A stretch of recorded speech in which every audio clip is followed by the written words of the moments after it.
अच्छे, बहुत अच्छे।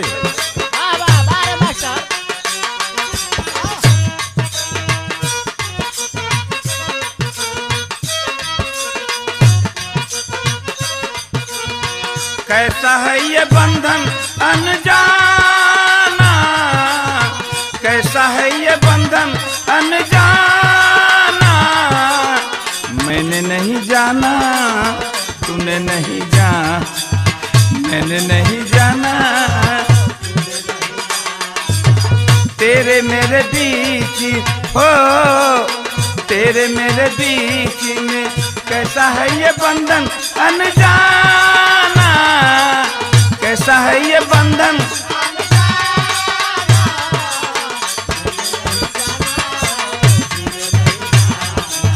मैंने नहीं जाना।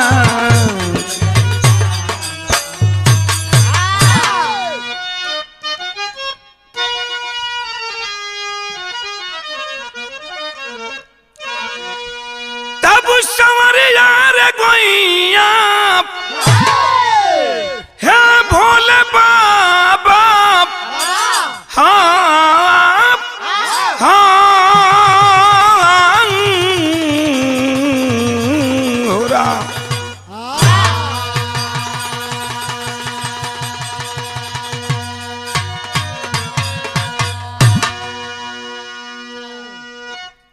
तमाम आप लोग कांड सुनते हैं, गीत सुनते हैं, या रामायणी गाना पौराण से कहानी ली जाती है, आप लोगों के बीच में मैं भेजा करता हूं।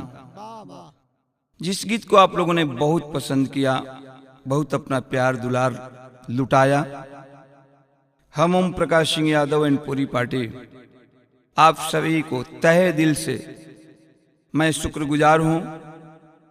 एक और बड़ी चर्चा की विषय बनी है और इस समय मीडिया पर पूरा इसका चर्चा बना हुआ है, चाहे चैनल हो या सोशल मीडिया हो, हर तरफ से ये दिखाया जा रहा है, बताया जा रहा है केकर कहानी बा, कहाँ का बा, कैसन बा, हमरे बिरहा के अंदर आप लोगन सुनबा और ध्यान से मिजाज से अगर इस गीत को सुनेंगे, हमें विश्वास है कि आप लोगों को जरूर पसंद आएगी।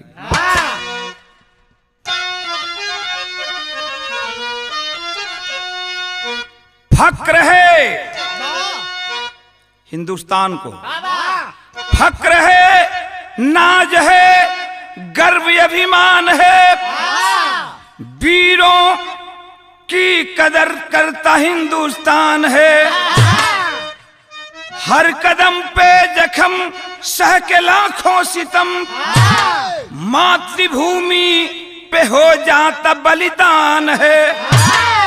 फर्ज फौजी निभाता है फौलाद साहब, शान से जान कर देता कुर्बान है।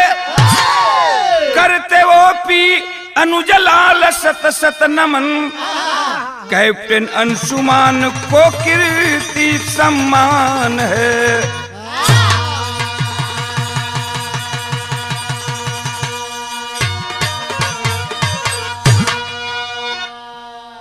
हर चैनल पर, पेपर में, सोशल मीडिया पर कैप्टन अंशुमान इस समय चर्चा के विषय में बना हुआ है। शहीद कैप्टन अंशुमान क्यों चर्चा का विषय बना, क्यों इतना मीडिया वाले दिखा रहे हैं, मैं बताऊंगा आप लोगों को। एक लाइन तर्ज हो मास्टर का,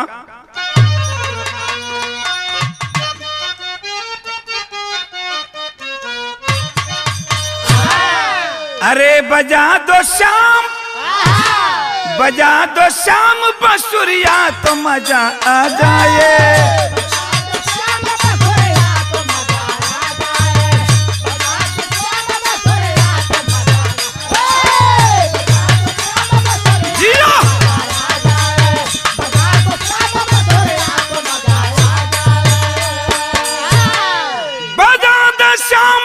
बंसुरिया तो मजा आ जाए, आ जाए, आ जाए। हिला दे पतली कमरिया, हिला दे पतली कमरिया तो मजा आ जाए।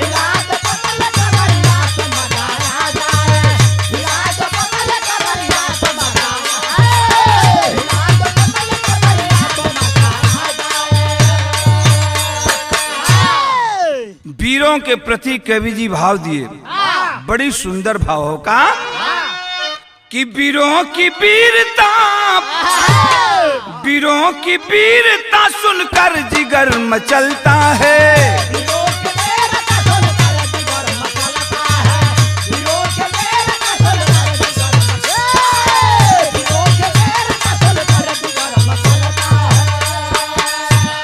तो वीरों की वीरता सुनकर जिगर मचलता है, जिगर मचलता है, जिगर मचलता है।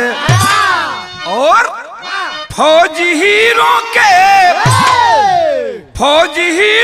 बल पे वतन ये चलता है।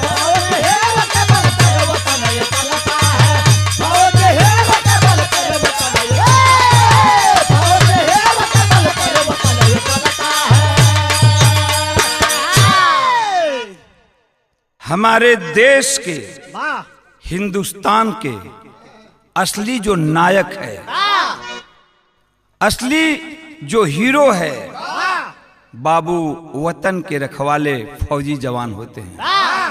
हम लोग तो नकली हीरो हैं, हम लोग कैमरा के हीरो हैं, पर्दा का हीरो हैं, लेकिन असली नायक, असली हीरो देश का एक फौजी जवान है, जो कि जाड़ा गर्मी बरसात कोई भी मौसम हो अपने खून को पसीना की तरह बहाता है, अहले वतन के सरहद का रक्षा करता है।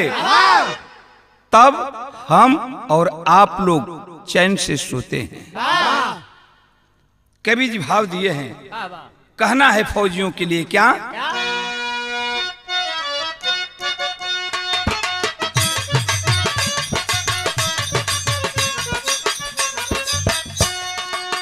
फौज में भर्ती होके फौजी पहला काम करे।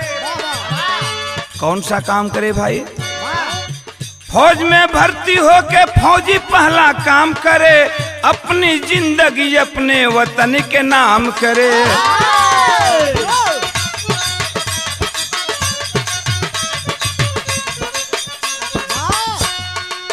कदम कदम पे जिस दिन हिंदुस्तान का जवान फौज में जाता है और वर्दी पहनता है, तो उस दिन कसम खिलाई जाती है कि हिंदुस्तान तेरे हवाले है। फौजी कसम खाता है कि मैं अपनी जान दे करके हिंदुस्तान की रक्षा करूंगा। इसीलिए कवि को लिखना पड़ा क्या? कदम कदम पे होती मौत की परछाई है, कदम कदम पे होती मौत की परछाई है, निरंतर मौत का राही फौजी सिपाही है।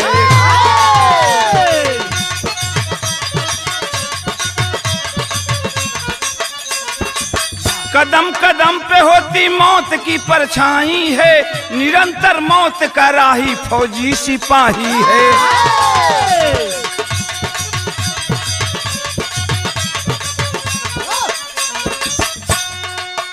अभी हमें से हमार बिरहा शुरू हो गया।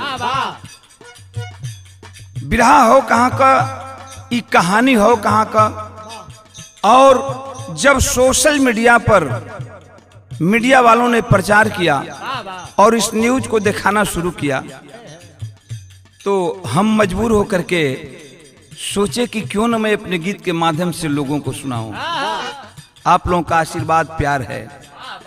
कहानी कहाँ का बा भैया? यूपी देवरिया में बढ़िया एक गांव सही, रवि प्रताप मेजर से नशे लगाव सही।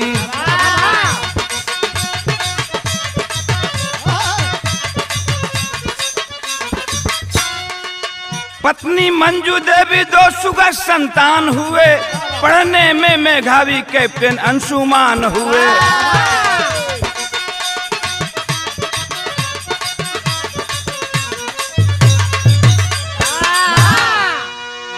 ए बाबू तनी बात समझ ला, देवरिया जिला में बड्डीहा दलपत बतावल गई। देवरिया जिला में यूपी में उत्तर प्रदेश देवरिया जिला के बड्डीहा दलपत गांव हो और वहीं के रवि प्रताप मेजर सेना में पहले थे, रिटायरमेंट हो चुके थे। उनकी पत्नी का नाम मंजू देवी बताया गया। भगवान मंजू देवी के और रवि प्रताप के शरीर से दू ठे फूल खिलौलन, दू लड़का भइलन। आज जब दू लड़का भइलन उस समय सर्विस में रहलन रवि प्रताप जी, और अच्छा संस्कार बेटा दोनों लड़कन के दिहलन।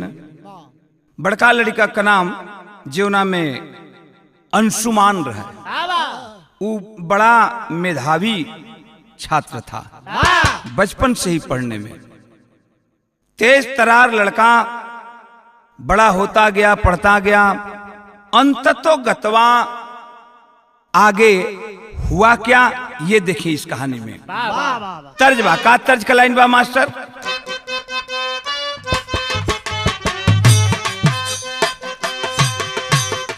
वह तर्ज हो कि अखिया से अखिया मिलल त प्यार हो गई।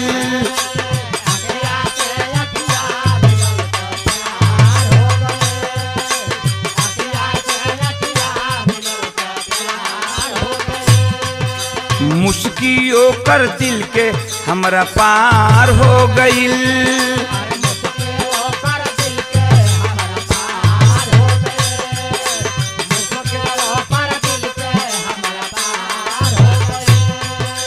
अखिया से अखिया मिलल त प्यार हो गई। मुस्कियों कर दिल के हमरा पार हो गई। सुत के पलंगिया वीडियो कॉल में जागल रहेले, सुत के पलंगिया वीडियो कॉल में जागल रहेले। एगो पगली एगो पगली एगो पगली हमरा प्यार में पागल रहेले।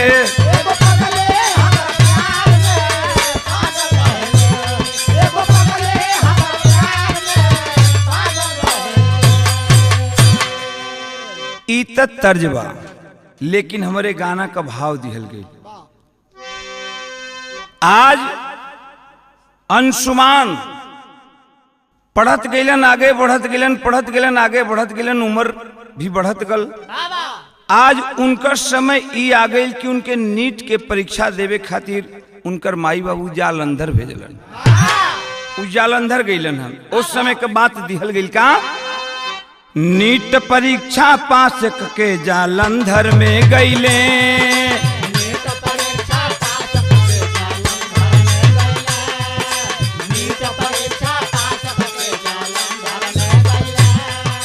पठानकोट के स्मृति से भेंट वहाँ भइले।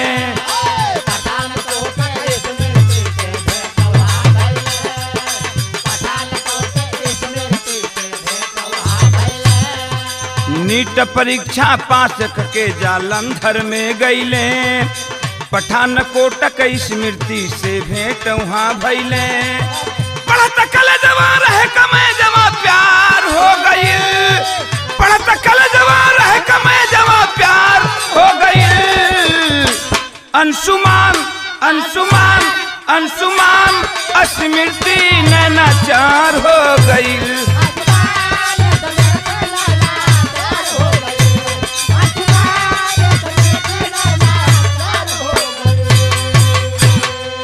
तनी बात समझ ला ए बाबू, आखिरकार जालंधर गईलन नीट के परीक्षा देवे। माई बाबू आशीर्वाद दिहलन अपना बेटा के। आज जब जालंधर में गईलन वहां नीट के परीक्षा दिहलन, अपन इनकर एडमिशन हो गल, इंजीनियरिंग करे लगलन और 1 महीना तक वहां पढ़लन। लेकिन ए बीच घटना ई जौन घटल कि स्मृति से एक लड़की रहे, स्मृति लड़की से उनका प्यार भइल बा। प्यार भइले का नतीजा निकलल कि प्यार धीरे धीरे अपन स्थान पकड़े लगल। स्मृति के बिना न इनका रह जाए और न इनका बिना स्मृति के रह जाए। कहानी बढ़त रहे, पढ़त रहलन, लेकिन यही बीच एगो और घटना घट गई। आखिर अंशुमान के MBBS में इनके जगह मिल गई, परीक्षा देहले रहलन और MBBS करे खातिर जगह मिलल, और उ जगह मिलल बा आर्म्स फोर्सेज मेडिकल कॉलेज। यही में जगह मिलल बा फोर्सेज मेडिकल कॉलेज में। जब जगह मिलल, अपन बेचारू 1 महीना तब वहीं जालंधर में रहलन। प्यार चरम सीमा पर हो गई। अपन MBBS के करे खातिर वहां से निकल गई। आज जब निकलन उस समय के बाद दिहल गई का राजेंद्र राय विज्ञान संस्थान जी MBBS पास भैले अंशुमान जी।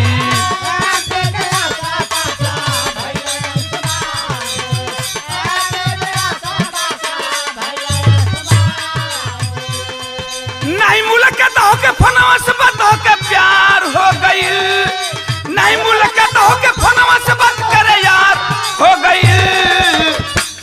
अंशुमान अंशुमान अंशुमान स्मृति नैनाचार हो गई।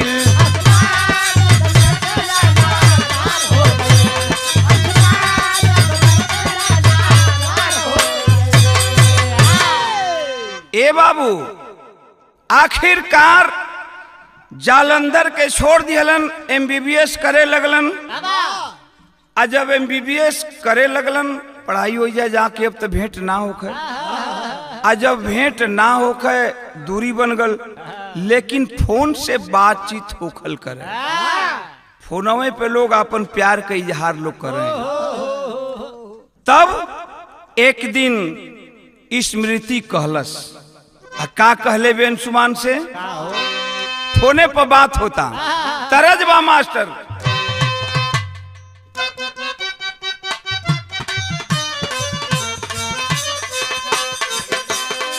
ये तरजबा हमरो सवार रंग मन नहीं भावे, हमरो सवार रंग मन नहीं भावे, एहो सांवरिया।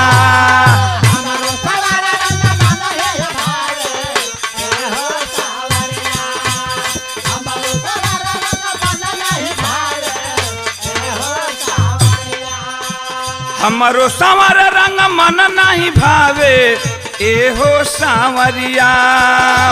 दिलवा में जगह दे दो, दिलवा में जगह दे दो, का करी है गोर करिया।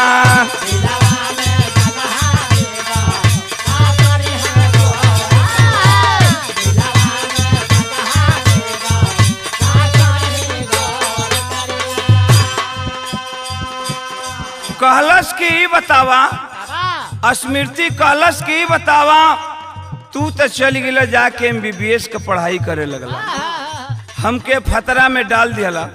तब बतावा कि तुहार मन का बा, का कइल तू चाहता? पहले इंजीनियरिंग करत रहला, अब जाके MBBS का पढ़ाई करे लगला, आखिर तुहार मनवा का है? तब अपन दिल का बात स्मृति से बतावत। का बतौलन? हम हमारा के भावेला फौजा के नौकरिया, एहो सांवरिया।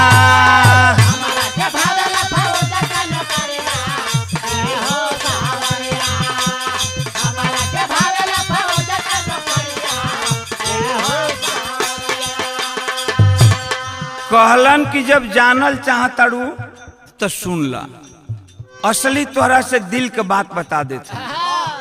इंजीनियरिंग हम करे गई रहले जालंधर में, लेकिन हमार आत्मा गवाही ना देते। तब तक हमके चांस मिल गल, जोन हम चाहत रहली। का कहलन है? हमारा के भावेला फौज के नौकरिया ए हो सांवरिया।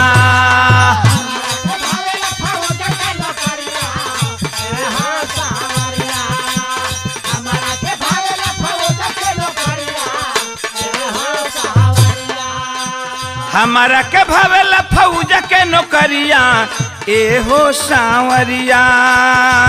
देशवा के सेवा करबे, देशवा के सेवा करबे, बन के डॉक्टर अधिकारिया।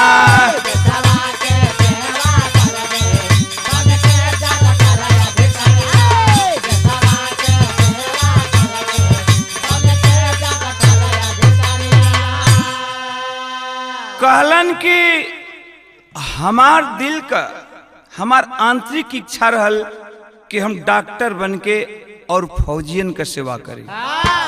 देश के जे नायक बा, देश के जे हीरो बा, जे देश बचावत बा, जे देश खातिर पहरा देत बा रात दिन, ओकर हम सेवा करी। आज जवन हम चहली तवन हो गल, अपन दिल के बात बता दिहल। तब आखिर भइल का बाबूजी कि 21 में नौकरी पवले मेडिकल कोर में।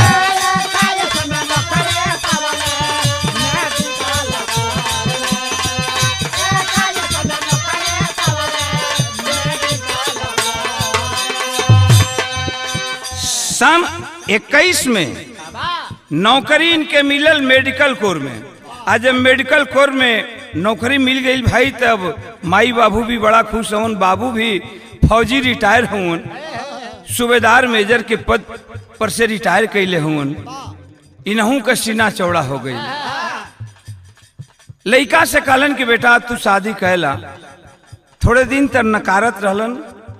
फौजी बाप कहलन कि बेटा अगर शादी न करब तो दुनिया के लोग का कहिए। अगर तुम कहीं पसंद कैले हो बताओ, वो बतावा, हमें कोनो इतराज नहीं हो। दिल के बात बता दिलन कि बाबू हम एक लड़की से प्यार करीला और शादी करत तो वही से। बाप कहलन कि कोनो बात न, ठीक है। 21 में नौकरी पवलन मेडिकल कोर में। 23 में बांधी गईले शादी के डोर में।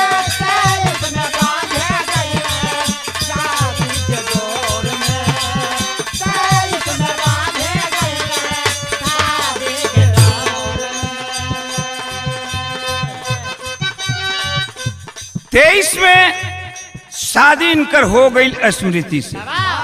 तब अली स्मृति सुहागन के सजरिया, अली स्मृति सुहाग के सजरिया ए हो सांवरिया।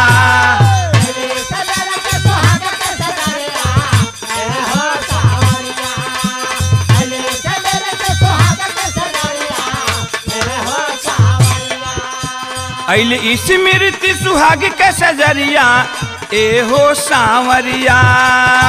सियाचिन में ड्यूटी लागल, सियाचिन में ड्यूटी लागल, जाए के कर तैयारिया, के करे तैयारिया।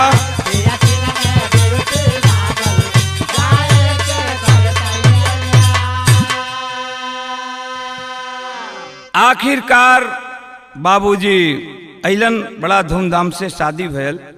कुछ दिन दुल्हन के साथ बितौलन और बिता के जब फिर जाए लगलन सियाचिन में ड्यूटी कर लगल। और सियाचिन में जब ड्यूटी लगल जाए लगलन, ओ समय कवि जी बड़ा सुंदर भाव दिहलन। का तरज का लाइन बा मास्टर?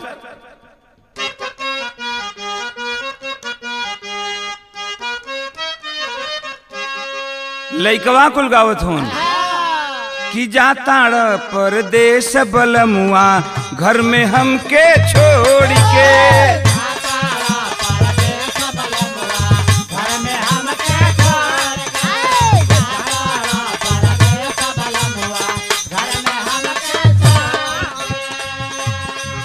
अरे जाता परदेश बलमुआ घर में हमके छोड़ के, तनी जाए से पहले खा लो तन जाए से पहले खा लो उठ लाली में रोटी बोर के।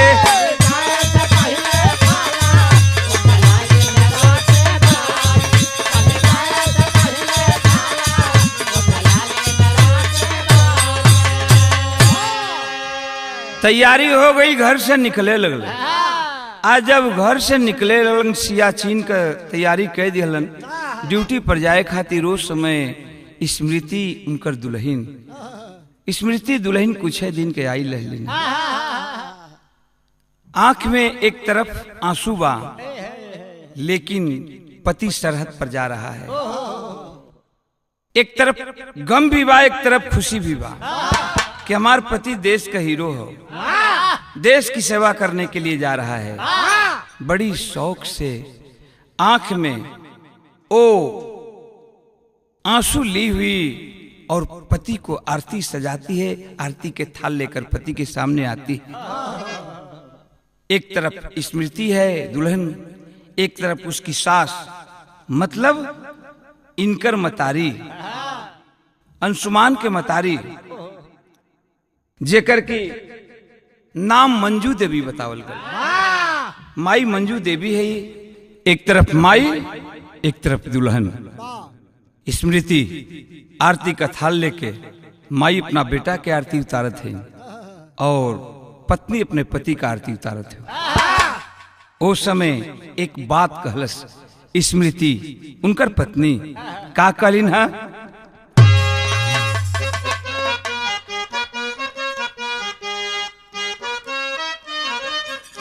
कहले बे इस्माइल चेहरा बा, खुशी बा एक तरफ कि हमारे पति बॉर्डर पर जाता है, लेकिन थोड़ा मायूसी भी बा। और मायूस होके कहते हैं जाता परदेश बलमुआ, कहती है कि जाता परदेश जाता सीमा पर जाता सीमा पर सैया तू हम सिया चीन के।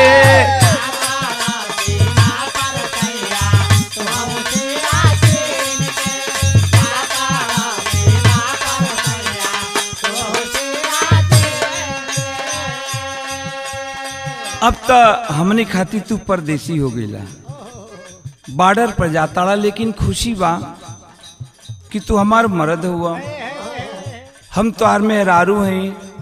और केहू पूछेला का हो केकर दुल्हन है, तो बड़ा सीना चौड़ा करके कहिला कि फलाना फौजी का, फलाना डॉक्टर साहब को औरत है, बतावत भी औरत।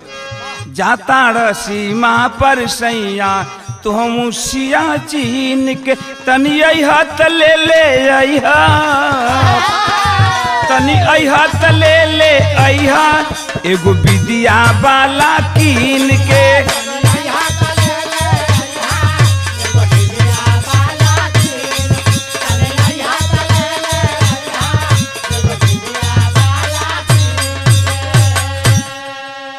अब की छुट्टी यही था एगो हमार सुहाग ले सुहागन औरतन के ई बिंदिया सुहाग होला। कलश के एगो बाला वहां का पहचान चिन्हा बाला एगो बिंदिया ले मुस्कुरा के माई के पैर छोलन है और आगे बढ़। नतीजा निकलल का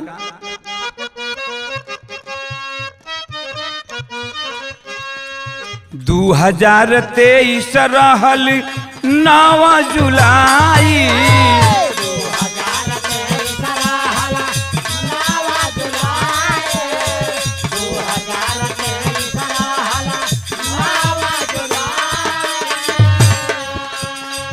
आरती उतार के उ कोइली विदाई।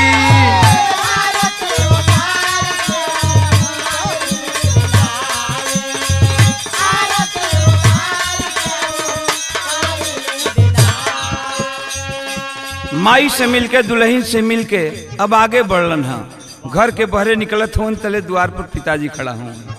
नतीजा निकलल का लाल हाल चल ले तुरैया। जब घर से निकले लगन तब माई कहतड़ी लाल हाल चल ले तुरैया स्मृति दुल्हीन के।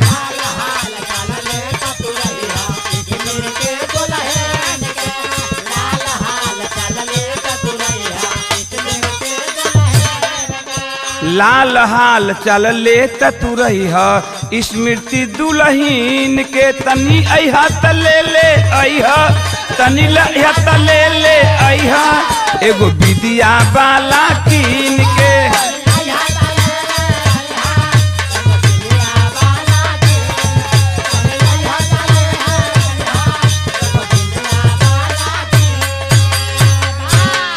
अरे भैया अपन हंसत निकल गई ना, घर के बहरे निकलन दरवाजा पर बाबूजी खड़ा हूँ, मुँह छींट के कड़ी कड़ी मोट टाइट कैले हुन, जाके पैर छुए लगलन।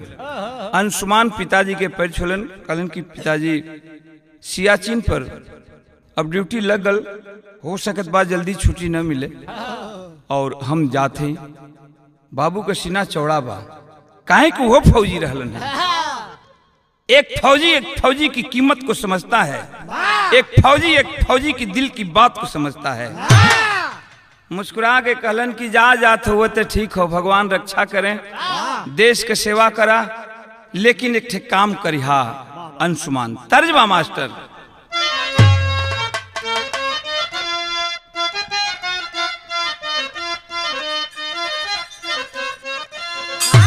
वह तर्जमा कि भैया मेरे राखी के बंधन को निभाना। भैया मेरे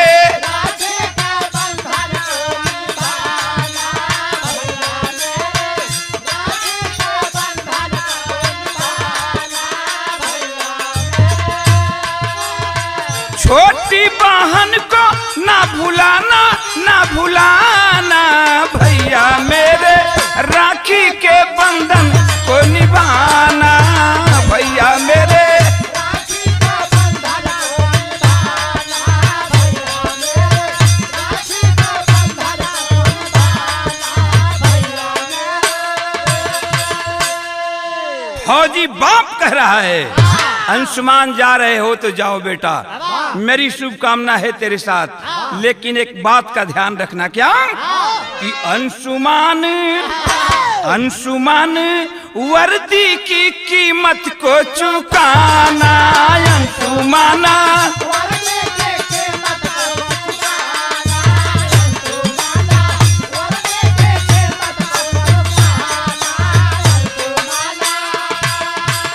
फौजी के फर्ज को निभाना, हो निभाना।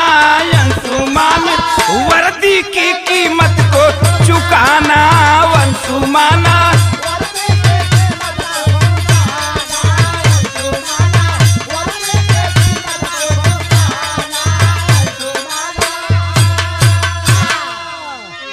प्राण से प्यारा वतन हमारा।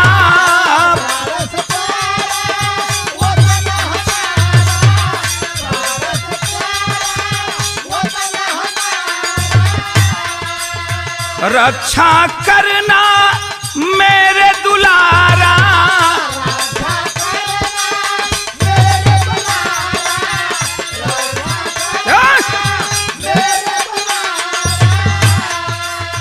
पीटना मुसीबत में दिखाना, वो दिखाना। अंशुमान वर्दी की कीमत को चुकाना। अंशुमान है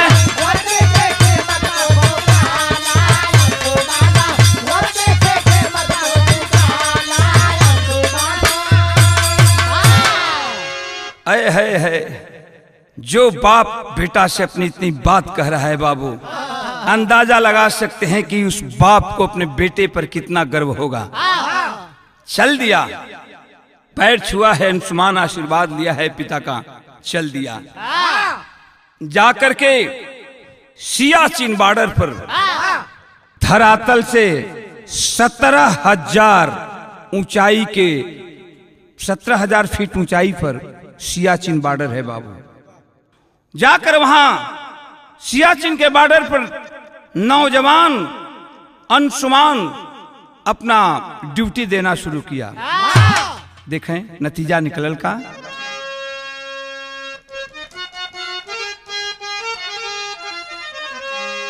कि ड्यूटी निभावत रहले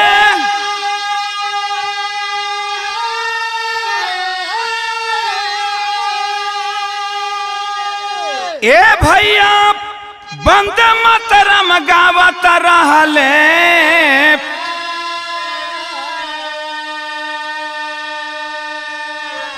अब 19 जुलाई रहल भोर के समैया।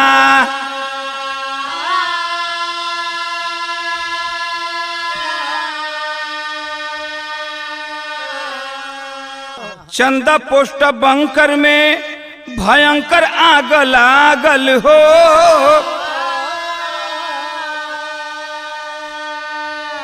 अब मगोला सैनिक जरे लागल सब दवैया।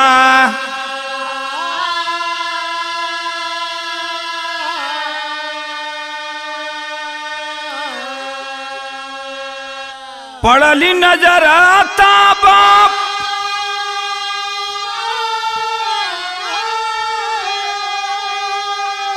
पड़ली नजर आता बाप छतिया बजरा कैले।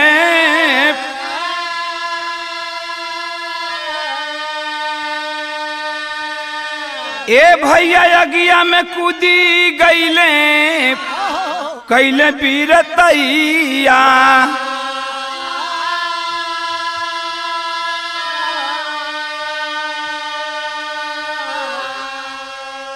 अगिया बुझाई सब जवान के बचाई लिहलन।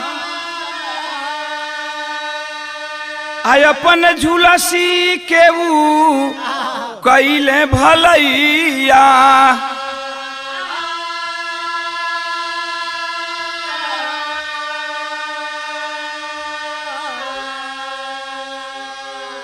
ख्याल करेंगे जवान अंशुमान ड्यूटी पर थे।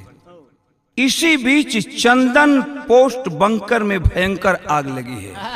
जिस बंकर के अंदर अपनी सुरक्षा के लिए जवान रहते हैं, बम बारूद गोला रखे जाते हैं, तो आग लगी है और ये प्रमाण मिला कि वो आग सर्किट हाउस से लगी है, बिजली के सर्किट से। हमें ये समझ में नहीं आ रहा है कि वहां कैसे बिजली गई, लेकिन हो सकता है जनरेटर का व्यवस्था हो या जिस भी तरह।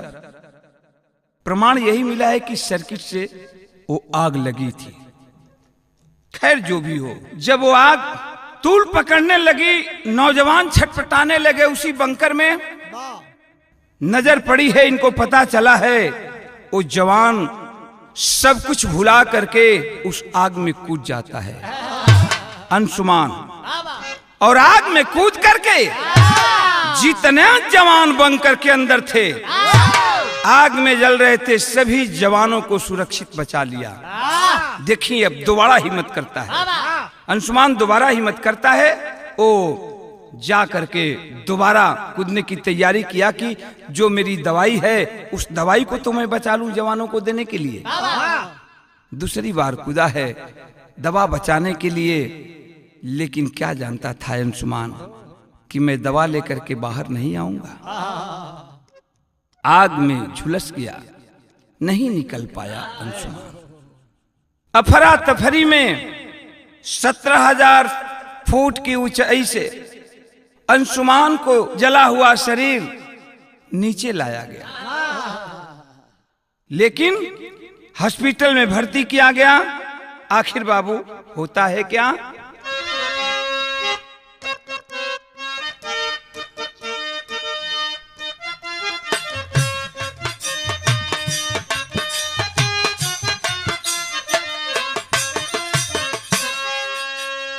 सत्रह 17,000 फीट ऊंचा सियाचिन से, ऊंचा सियाचिन से अइले चंडीगढ़ अस्पताल। भरती भइले हमरे भारत के हीरा वायर भारत के हीरा उपचार भइला तता काल जी सुटना दवाई कैली हालत बिगड़ी गई हालत बिगड़ आई के दबोची लिहलस काल जी सेनाधिकारी झंखे फौजी कर्मचारी झंख फौजी कर्मचारी घरवा भइल टंकाल पार्थी शरीर चलल विशेष विमान से विशेष विमान पार्थी शरीर चलल विशेष विमान विशेष विमान का कहीं गोरखपुर के हाल जी आखिर बहुत डॉक्टर प्रयास किए बाबू लेकिन अंशुमान को नहीं बचा पाया। मौत अपनी मुंह में लेकर बैठ गई अंशुमान को। अंशुमान इस दुनिया को छोड़कर चल बसा। देश के लिए शहीद हो गया अंशुमान, जिसका बेटा फौज में होगा। किसी भगवान न करे किसी बाप का बेटा शहीद हुआ है तो कभी जाकर के उस बाप के दिल से पूछिएगा कि वो बाप का दिल क्या कहता है उस फौजी अपने शहीद बेटा के।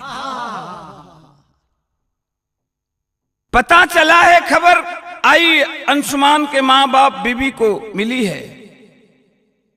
विशेष विमान से गोरखपुर लाश लाई जाती है। पार्थिव शरीर लाया गया गोरखपुर हवाई अड्डे पर।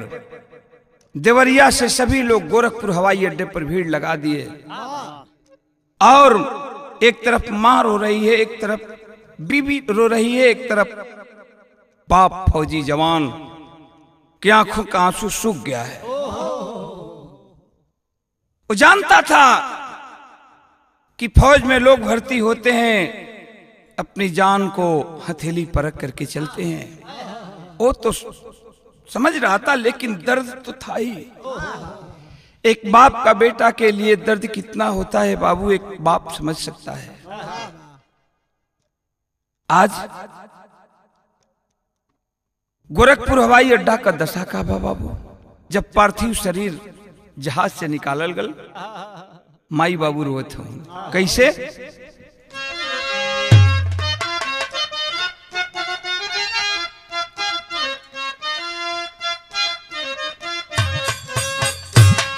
कि रोवे बाबू माई रोवे,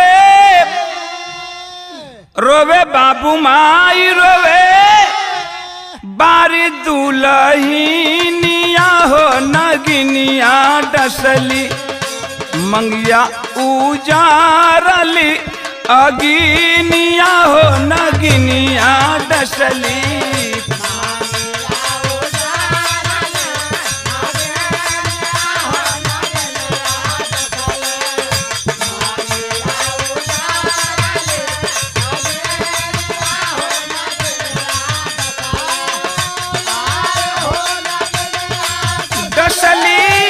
अरे हो नगिनिया हो नगिनिया डसली, मंगिया उजारली।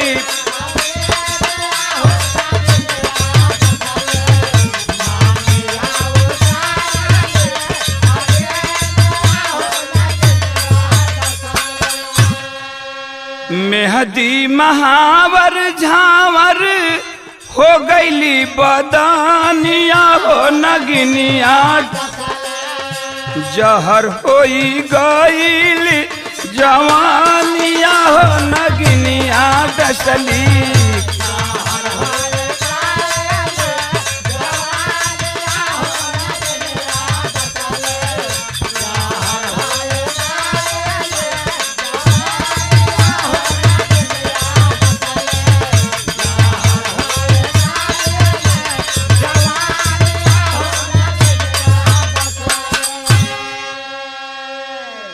का करेजा तो बाबू पत्थर होला, लेकिन बाप तो अपन करेजा का पोड़ कैले रहलन, लेकिन ये माई और औरत कैसे करेजा पोड़ पड़े। लोग धैले हुन, समझावत हुन, जवन भइल तवन भइल, अब एक सोचले से कोनो फायदा नहीं हो, आगे का कार्रवाई होखे। लेकिन आज सारा समाज, पूरा हिंदुस्तान, केवल यूपी ही नहीं बल्कि पूरा हिंदुस्तान को गर्व है उस फौजी जवान पर। भैया बाबूजी कवि जी भाव लिखलन है का,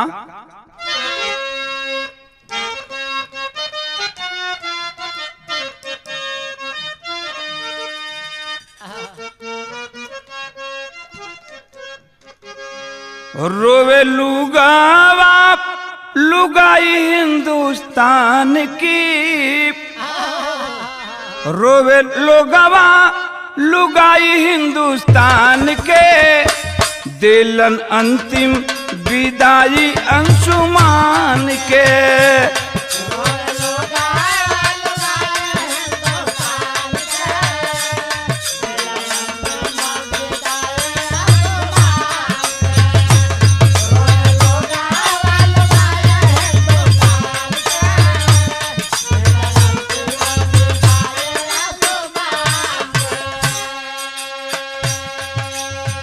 आंसुआ से भीजल रहे सब कर नजरिया,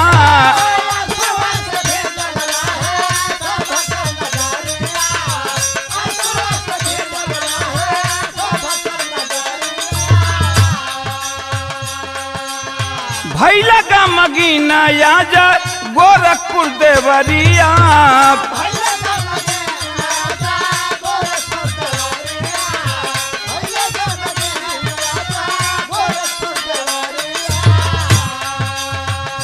देशवा कबो ना भुलाई बलिदान के, देशवा कबो ना भुलाई बलिदान के, दिलन अंतिम विदाई अंशुमान के।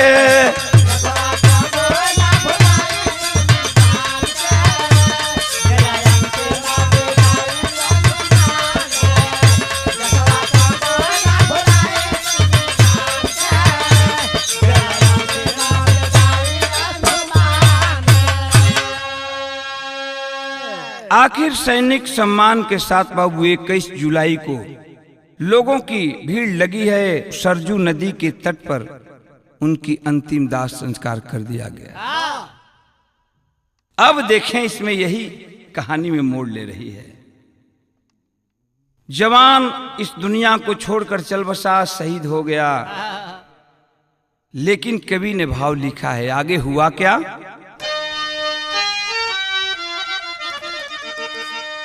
ए भैया तिरंगा का हर धागा रो दिया, अरे तिरंगा का हर धागा रो दिया, श्रद्धा सुमन समर्पित करती जमुना गंगा।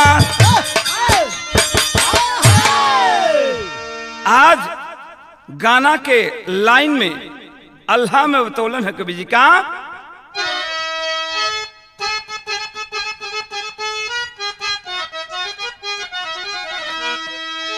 कि अरे धन्य धन्य हाई हमारी हिंद के धरतिया भैया,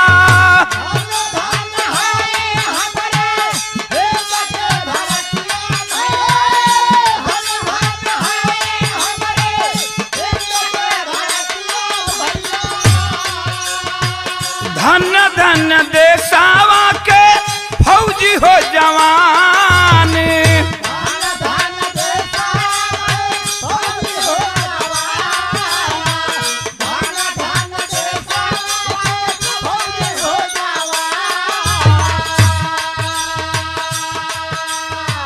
धन्य मंजू देवी जवन दिहाली जनमवा दादा,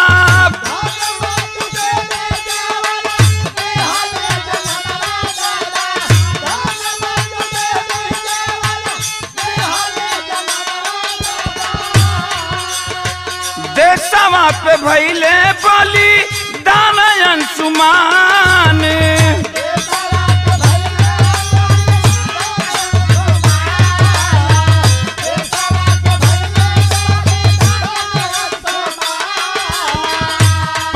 जुलाई 2024 के दिनवा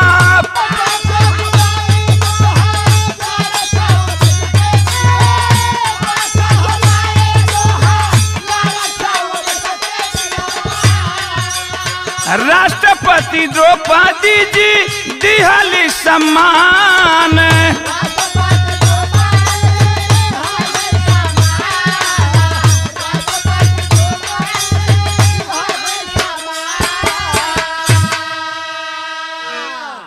आखिरकार बाबूजी लोग भुलाने की कोशिश करने लगे, लेकिन सरकार द्वारा जो मुआवजा मिलना था वो मिला।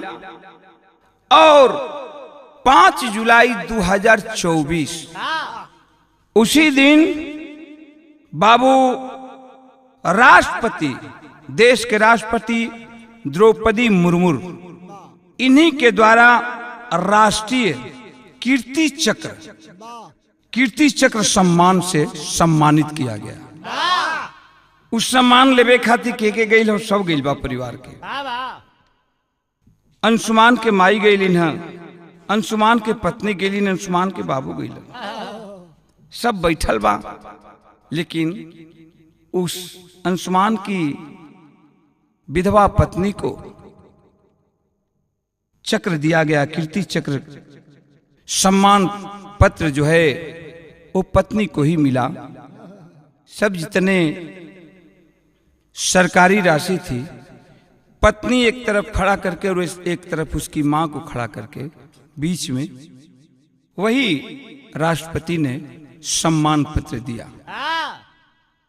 जो आर्थिक राशि थी उस राशि को पत्नी को दिया गया, पत्नी के नाम से दिया गया।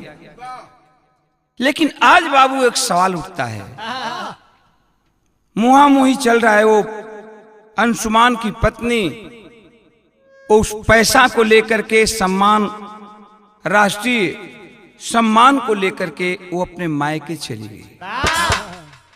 यहाँ कुछ लोग कहने लगे और आज कुछ लोग कह रहे हैं कि अब अंशुमान के माँ बाप बात करते हैं, वहां अंशुमान की पत्नी अपने मायके में है, वो अब यहाँ आना नहीं चाहती है।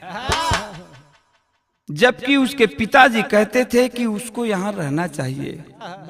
एक मेरा छोटा बेटा है, अभी उसकी शादी नहीं हुई है, तो जैसा समाज कहता उस तरह से मैं कर देता। सवाल पैसे का नहीं है, सवाल उस पुरस्कार का नहीं है, सवाल इस बात की है कि क्या उस अंशुमान पर केवल पत्नी का ही अधिकार था? क्या उस अंशुमान पर उसकी मां का अधिकार नहीं था? उसके पिताजी का अधिकार नहीं था? अगर किसी कारणवश अंशुमान की औरत स्मृति अपने मायके से नहीं आती है, अपनी दुनिया वहीं बसाना चाहती है, तो फिर सरकार को इस पर गौर करना चाहिए और सरकार को इस पर विचार करना चाहिए। माँ बाप जबरदस्ती लगाएंगे, क्या उस पुरस्कार में एक माँ का अधिकार नहीं है, एक बाप का अधिकार नहीं है? केवल पत्नी का ही अधिकार है।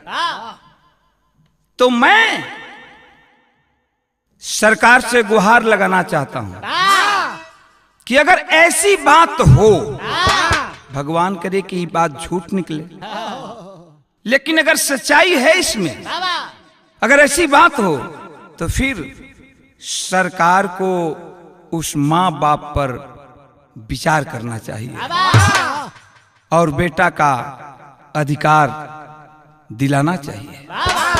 कवि जी लिखे हैं क्या, गाना के अंतिम लाइन हो कि जब ले कायम धरती आसमान रही है, तब ले अंशुमान के गाता हिंदुस्तान गई है।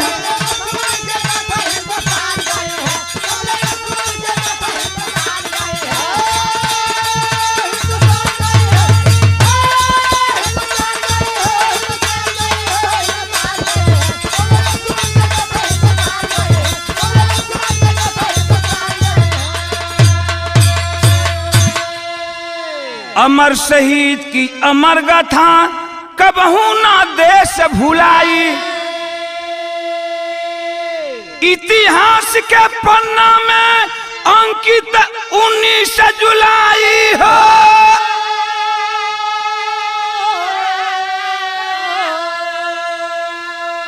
जबले आसमान से सूरज और चांद रही है, तबले अंशुमान के गाथा हिंदुस्तान गई है।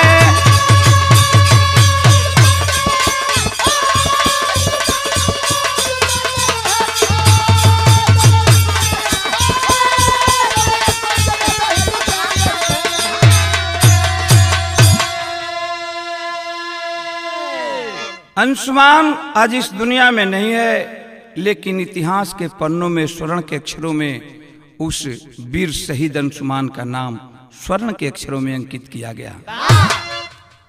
इसीलिए मैं कहता हूं बाबू कि कोई अपने लिए मरता हो, कोई गैरों के लिए मरता है, लेकिन जो गैरों के लिए मरता है उस पर दुनिया गर्व करती है और उसी का नाम इतिहास के पन्नों में स्वर्ण के अक्षरों में अंकित किया जाता है। अंतिम लाइन होगा, जय जखाड़ गुरु स्वामी जी के ओम प्रकाश फुलवारी। कथन करे कवि अनुजलाल रविंद्र मितवानंद बिहारी।